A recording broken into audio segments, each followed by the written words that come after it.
जय श्री राधे, जय श्री कृष्ण। आप सभी को एक बार पुनः आप सभी का स्वागत है आप ही के YouTube चैनल VKVPS परिवार श्रीधाम वृंदावन। मैं राधेश्याम वशिष्ठ नित्य की भांति ले चलता हूँ आपको दामोदर मास के महात्म कथा की ओर। आज है 10वीं तिथि और आज हम 10वें अध्याय की कथा श्रवण करेंगे। दामोदर मास 10वां अध्याय। तो आज की कथा श्रवण करने से पूर्व एक निवेदन करना चाहूँगा, यदि पहली बार हमारे चैनल पे आए हैं तो चैनल को सब्सक्राइब कर लें, बेल आइकन को भी प्रेस कर दें। और आइए चलते हैं आज की पावन कथा प्रसंग की ओर। अभी दामोदर मास चल रहा है, कार्तिक मास चल रहा है, तो एक बार मेरे साथ मिलकर जय जयकार करेंगे। बोलो दामोदर भगवान की जय, कृष्ण कन्हैया लाल की जय। राजा पृथु और नारद जी का प्रसंग चल रहा है, संवाद चल रहा है। तो आइए आज की कथा में प्रवेश करते हैं।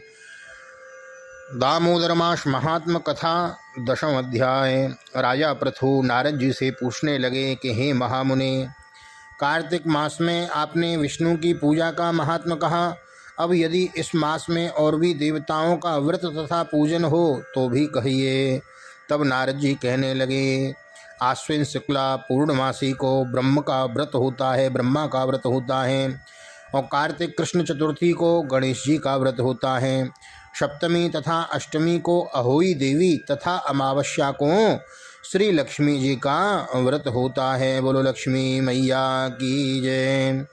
अब हम मनोवांछित फल देने वाला, अंतिम अति पवित्र, पापों का नाश करने वाला तथा पुण्य को बढ़ाने वाला कार्तिक कृष्ण चतुर्थी का व्रत कहते हैं। यह व्रत स्त्री तथा पुरुष दोनों ही कर सकते हैं। प्रत्येक स्त्री विवाहिता, विधवा, सावित्री, कुमार, प्रौढ़, बाला, कन्या 8 वर्ष से अधिक को अवश्य करना चाहिए। जो स्त्रियां मोह से इस व्रत को नहीं करती उनको वैधव्य दुख सहन करना पड़ता है। जो कुमारियां इस व्रत को करती हैं उनको अच्छे पति प्राप्त होते हैं और जो विवाहिता करती हैं उनका पति बहुत बड़ी आयु को प्राप्त होता है। चतुर्थी को प्रातःकाल स्नान कर अपना नित्य नियम करें। और कार्तिक में तो नित्य प्रातःकाल स्नान का विधान बताया गया है महाराज। ब्रह्म मुहूर्त में तारों के होते हुए आप स्नान कर लेवें और स्नान करने के तत्पश्चात फिर चंदन आदि से गणेश जी का पूजन करें और फिर व्रत का संकल्प करें। सायंकाल फिर गणेश जी का पूजन और चंद्रोदय होने पे, चंद्र निकल आने के बाद चंद्रमा को अर्घ देवें। इसके पश्चात एक मुट्ठी अन्न गणेश जी को, शेष कुल वृद्धा को देवें।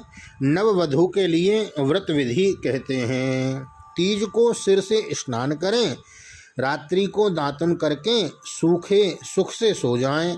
फिर चौथ के दिन सूर्योदय में नदी आदि में जाकर विधि पूर्वक स्नान करें और फिर सुंदर वस्त्र आभूषण आदि धारण करें और सायंकाल को महोत्सव करें।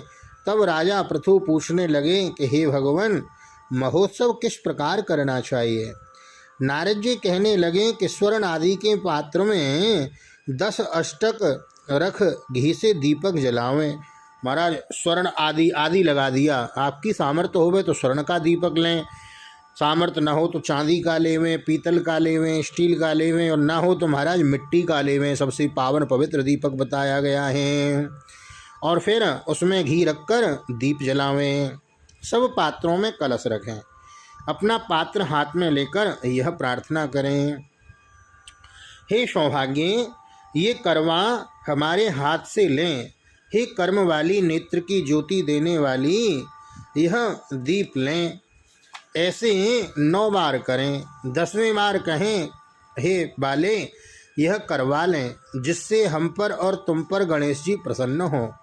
ये महाराज जो करवा चौथ की कथा है ना, उससे मैच करती है सेम। 21 बार दक्षिणा सहित करना। फिर यह सब करवे वृद्ध जनों तथा ब्राह्मण को दे दें। इसके पश्चात ब्राह्मण से कथा सुने और चंद्रोदय होने पर चंद्रमा को अर्घ देवें। तत्पश्चात भोजन करें। जो कोई स्त्री मोहवश इस व्रत को नहीं करती उसका चिरंजीवी पति भी नाश को प्राप्त हो जाता है। राजा पृथु पूछते हैं कि 12 महीनों में गणेश जी का व्रत समान है, फिर कार्तिक मास में स्त्रियों के लिए विशेष रूप से कैसे हैं? यह व्रत मृत्युलोक में कैसे प्रकाशित हुआ? क्या पहले भी इस व्रत को किसी ने किया है? नारद जी कहने लगे कि हे भद्रावतीपुरी में सुधर्मा नाम का एक राजा राज्य करता था। उसके देवहोम सुशर्मा, जयशर्मा तथा सुशोभन नाम वाले 4 पुत्र और देवांगना समान वीरमती नाम की एक कन्या थी। वीरमती का विवाह देवव्रत के साथ हुआ। दोनों बड़े प्रेम से रहा करते। एक दिन घर बैठे अचानक देवव्रत को सांप ने काट लिया, जिससे उसकी मृत्यु हो गई। यह देखकर वीरमती रोने और चिल्लाने लगी। तब उसके 4 भाई तथा माता पिता वहां पर आए। सारा पुर दुख रूपी समुद्र में डूब रहा। उसी समय दुखों को दूर करने वाले पुलस्त जीवी वहां पर आ पहुँचे। राजा ने हाथ जोड़कर उनसे पूछा कि महाराज, कौन से पाप कर्म से मेरी कन्या विधवा हो गई? तब पुलस्त जी ने कहा, राजन, कार्तिक मास में तुम्हारी कन्या ने गणेश चतुर्थी का व्रत नहीं किया था, बस उसी पाप से विधवा हुई है। पुलस्त जी कहने लगे कि एक समय ब्रह्मा, विष्णु, इंद्र आदि सब देवता इकट्ठे होकर दैत्यों का नाश करने का उपाय सोचने लगे। तब ब्रह्मा जी कहने लगे कि गणेश चतुर्थी का व्रत सब दैत्यों का नाश कराने वाला है। तब सब देवताओं ने कार्तिक कृष्ण चतुर्थी का व्रत किया और दैत्यों पर विजय पाई। विजयी होने पर सभी देवता गणेश जी से कहने लगे कि वर मांगो। तब गणेश जी ने कहा कि कार्तिक कृष्ण चतुर्थी को जो स्त्री व्रत करें उसका पति चिरंजीवी हो, और जो नहीं करे तो विधवा। इसलिए इस व्रत को अवश्यमेव करना चाहिए। तुम्हारी कन्या ने इस व्रत को नहीं किया, इसी कारण विधवा हो गई। अब भी यदि वह यह व्रत करें तो इसका पति जीवित हो जाएगा। पुलस्त जी तो यह कहकर चले और वीरमती ने अपने मृतक पति के शरीर को तेल में रखवा दिया।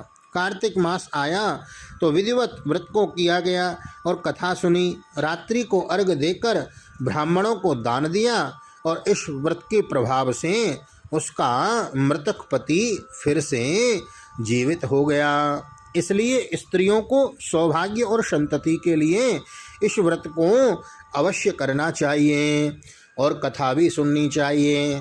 कथा के न सुनने से व्रत का आधा फल रह जाता है और पढ़ने व सुनने वाले को अनेक गोदान का फल प्राप्त होता है। तो देखो, हम पढ़ रहे हैं और आप सुन रहे हैं, तो मानो हम और आप तो गोदान के फल के भागी कन्फर्म हैं। हमको तो फल मिलेगा ही। गोविंद की कथा श्रवण जो कर रहे हैं तो यह और लोगों को भी श्रवण कराएं, इसलिए इसको अधिक से अधिक शेयर जरूर करें, है ना।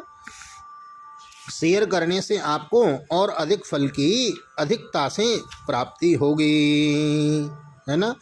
तो अधिक से अधिक शेयर करें, वीडियो को लाइक करें और नए आए हैं तो चैनल को सब्सक्राइब किए बिना न जाएं। वे बेल आइकन को भी प्रेस कर देवें ऐसी ही सुंदर सुंदर प्यारी प्यारी कथा श्रवण करने के लिए। कार्तिक मास में, दामोदर मास में हम यह कथा श्रवण कर रहे हैं कार्तिक महात्म की नित्य प्रति। और इसी के साथ साथ हम आपको प्रातःकाल ब्रह्म मुहूर्त में 5 बजे श्रीमद् भागवत महापुराण सप्ताह महापुराण यथारूप, हाँ, तो महाराज भागवत की बृहद कथा भी हम आपको श्रवण करा रहे हैं। उस कथा को भी आप श्रवण करें, वीडियो को लाइक करें, शेयर करें।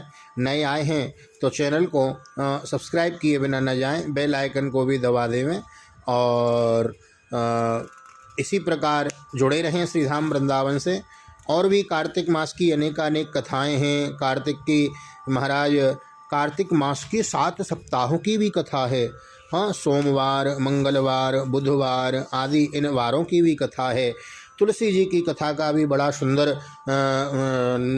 वर्णन आया है कार्तिक मास में। तो यथा योग्य यथा समय में आपको तुलसी की कथा भी श्रवण कराऊंगा। और ये जो 7 दिनों की कथा है ना, तो कार्तिक मास के जब अंतिम 7 दिन बचेंगे तो मंडे से आरंभ करके मैं आपको साप्ताहिक कथा भी इसी कथा के अंतर्गत प्लस करके वह कथा भी इसी में ऐड कर दूंगा। तो सप्ताह की कथा भी मैं आपको श्रवण कराऊंगा। तो उसके लिए आवश्यक है कि चैनल पे आप बने रहें और अधिक से अधिक लोगों को शेयर करें। दीपावली आ रही है तो दीपावली का पूजन कैसे करें, और दीपावली पे किस किस प्रकार की वस्तुओं की आवश्यकता होती है, किस किस प्रकार की शुद्धि की और किस किस प्रकार की पवित्रता की आवश्यकता रखनी चाहिए, यह बात भी सब आपको विस्तार से हम बताएंगे। अन्नकूट गोवर्धन पूजा का भी विधान हम आपको विस्तार से बताएंगे। उसके लिए आवश्यक है कि आप हमारे चैनल पे बने रहें, इसी प्रकार जुड़े रहें श्रीधाम वृंदावन से। जितनी देर आप वृंदावन से कथा सुन रहे हैं मानो उतनी देर आप वृंदावन में ही हैं। वृंदावन की ही वृंदावन ठाकुर जी राधा रानी की गोद है, मानो आप उतनी देर ठाकुर जी की गोद में बैठे हुए हैं। तो आइए तुलसी जी का एक श्लोक, एक आधा श्लोक का हम ध्यान करते हैं, उसके बाद भी आज की वीडियो को विराम करेंगे। जगद्धात्री नमस्तुभ्यं विष्णोश्च प्रियवल्लभे यतो ब्रह्मादयो देवा सृष्टिस्थित्यकारिणः। नमस्तुलसी कल्याणी नमो विष्णु प्रिये शुभे नमो मोक्ष प्रदे देवी नमः संपत् प्रदायके। हे तुलसी देवी, हे कल्याणी, हम आपको विष्णु प्रिया, हम आपको प्रणाम करते हैं। आप मोक्ष प्रदान करने वाली हैं, संपत्ति प्रदान करने वाली हैं। हे तुलसी महारानी, हम सब आपको प्रणाम करते हैं। बोलो तुलसा मैया की जय, कार्तिक महोत्सव की जय, दामोदर भगवान की जय, आज के आनंद की जय। जय जय श्री राधे, जय जय श्री राधे, जय जय श्री राधे श्याम। सबको मिले जय जय राधे, जय जय श्याम, सबको मिले वृंदावन धाम। ऐसी प्रार्थना ठाकुर जी के चरणों में। आप सभी भी अभी आप वर्चुअल रूप से वृंदावन से जुड़े हुए हैं, आप फिजिकल रूप से भी वृंदावन आएँ, ऐसी मेरी प्रार्थना ठाकुर जी के चरणों में। मिलते हैं अगली वीडियो में 11वें अध्याय की कथा में। तब तक के लिए श्रीधाम वृंदावन भागवत निकेतन बाल गोपाल जी की सन्निधि में राधे श्याम वशिष्ठ आप सभी को हृदय से प्यार भरी जय श्री राधे, जय श्री कृष्ण, हरि ओम।